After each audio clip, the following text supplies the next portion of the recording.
এই মুহূর্তে আমি সন্তোষ মিত্র স্কোয়ার দুর্গাপুজোর গেটের সামনে দাঁড়িয়ে আছি।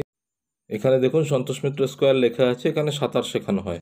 এটা হচ্ছে মণ্ডপে ঢোকার গেট। চলুন এবার ভেতরটা দেখে আসি। এখানটায় পাহাড়ের মতো করে সাজানো হয়েছে ভেতরটা।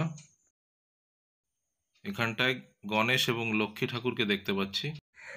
মাকে কিন্তু পুরোটা দেখা যাচ্ছে না, অর্ধেক দেখতে পাচ্ছি বলতে পারেন। 5টা হাত দেখতে পাচ্ছি। এখানটায় ভেতরের কাজ দেখতে পাচ্ছেন, প্রচুর কাজ বাকি আছে এখনো। এখানে মেন থিম হচ্ছে ভেতরে নারী মূর্তি এবং সিঁদুর। এদিকটায় মন্দির জুড়ে প্রচুর নারী মূর্তি দেখতে পাচ্ছি এবং প্রত্যেকের কপালে সিঁদুর আছে। আর এদিকটা হচ্ছে ঠাকুর দেখে বেরিয়ে যাওয়ার পথ। এখানে দেখুন মন্দিরে মায়ের কাজ চলছে, কিন্তু পর্দা দিয়ে ঢেকে রাখা হয়েছে। চেষ্টা করবেন রাতের বেলা আসতে, তাহলে খুব ভালো লাগবে। বাইরে প্রচুর পায়রা দেখতে পাচ্ছি। এই টিন দিয়ে ঘেরা জায়গার পাশেই একটা রাস্তা আছে, এখান থেকে ঢুকে পড়ছি। প্রায় 300 ফুট জায়গা জুড়েই প্যান্ডেল। এখানেই লাইটিংয়ের মাধ্যমে দেখানো হবে যুদ্ধ এবং বোম পড়া, প্লেন যাওয়া, যুদ্ধের সব কিছু। আর এখানে দেখুন লেজার শো বা লাইটিংয়ের মাধ্যমে এই স্টেজ থেকেই দেখানো হবে।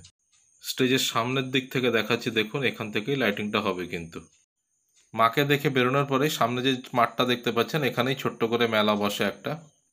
মেলার প্রস্তুতি কিন্তু তুঙ্গে আছে। আর এটা হচ্ছে বেরিয়ে যাওয়ার পথ, কাছেই শিয়ালদা। আপনি যে লোকগুলো যারা দেখছেন তারা সব শিয়ালদার দিক থেকেই আসছে।